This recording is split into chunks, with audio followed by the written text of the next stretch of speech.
414 mahasiswa dan 664 ibu rumah tangga di Kota Bandung terinfeksi HIV/AIDS, awalnya mirip flu. Halo, bertemu lagi dengan Amekit.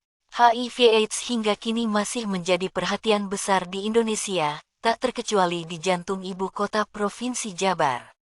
Menurut laporan Komisi Penanggulangan AIDS (KPA) Kota Bandung, Jawa Barat, mencatat kasus penularan HIV/AIDS didominasi usia produktif. Per Desember tahun 2021 tercatat ada 12.358 pengidap HIV/AIDS yang melakukan pelayanan kesehatan di Kota Bandung. 5.943 diantaranya merupakan warga Kota Bandung. Jangan lupa subscribe Amekit. Dari kasus penularan HIV/AIDS yang terjadi di Kota Bandung yang mencapai 5.943 kasus positif HIV/AIDS kategori mahasiswa mencapai 6,97% atau mencapai 414 kasus.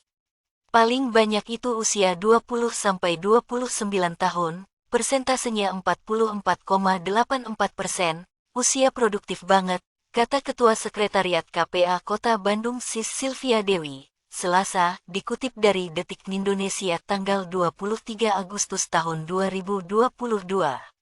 Dilaporkan pula oleh KPA Kota Bandung, Jabar, ada ratusan ibu rumah tangga IRT di Kota Bandung terjangkit HIV/AIDS.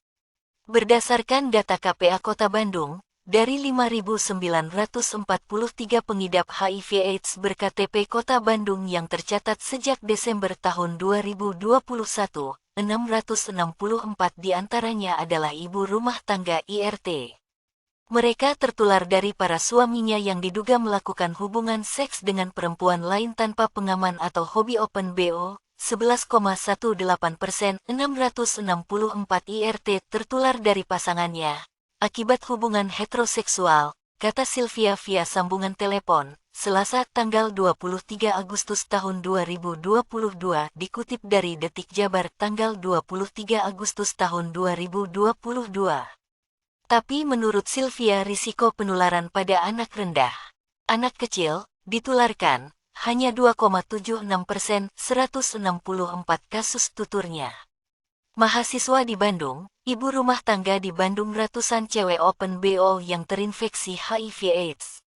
Berdasarkan data itu, kini Pemkot Bandung melalui Dinas Kesehatan melakukan pengetesan kesehatan termasuk di dalamnya ada pengetesan HIV/AIDS sebelum warga tersebut menikah. Sudah ada surat edaran wali kota yang mau menikah harus melakukan tes kesehatan, di dalamnya ada tes HIV, tapi tidak hanya HIV saja. Ada yang lain juga seperti pemeriksaan penyakit menular, penyakit tidak menular, TBC dan lainnya, jelas Sylvia. Jadi, untuk ibu hamil juga ada tesnya, triple eliminasi, ada tes hepatitis, sipilis dan HIV. Buat yang positif diberi ARV, dikasih obat supaya nanti tidak menular ke anaknya, pas anaknya lahir juga dikasih obat untuk meminimalisir penularan, ujarnya. Selain itu Dinas Pengendalian Penduduk dan Keluarga Berencana PPKB Kota Bandung melakukan antisipasi dengan melakukan sosialisasi terkait pergaulan bebas yang terjadi di kalangan anak muda, dan ujaran stop open BO. Itu jadi warning buat kita semua, kita harus lebih intens edukasi lagi ke kaum remaja dengan usia produktif, kata Kepala DPPKB Kota Bandung Dewi Keni Kaniasari. Dewi berujar, dalam sosialisasi terkait pergaulan bebas pihaknya melakukan berbagai pendekatan, salah satunya dengan memutar film edukasi terkait risiko seks bebas ini. Tak hanya itu, pihaknya juga berkolaborasi dengan Dinkes Kota Bandung dalam penanganan ibu hamil yang positif HIV/AIDS. Kita ada kolaborasi dengan Dinkes, kita antisipasi langkah preventif dan penyuluhan jangan sampai terjadi kasus HIV/AIDS meningkat lagi, ujarnya, dikutip dari Detikil. Tanggal 24 Agustus tahun 2022. Adapun gejala seseorang terinfeksi HIV/AIDS memang sulit diketahui sebelum dilakukan pemeriksaan laboratorium. Tapi banyak yang menyebut bahwasannya gejala awalnya mirip seperti saat seseorang terkena flu. Gejala awal HIV umumnya akan berkembang dalam 2-4 minggu setelah penularan, meskipun tidak semua pasien mengalaminya. Paling menyeramkan, gejala penyakit ini akan hilang dalam waktu yang cukup lama, sekitar 10 hingga 15 tahun. Namun bukan berarti virusnya sudah hilang, sebab HIV termasuk kondisi kesehatan yang harus mendapat perawatan dengan baik. Terima kasih telah menonton Amekit.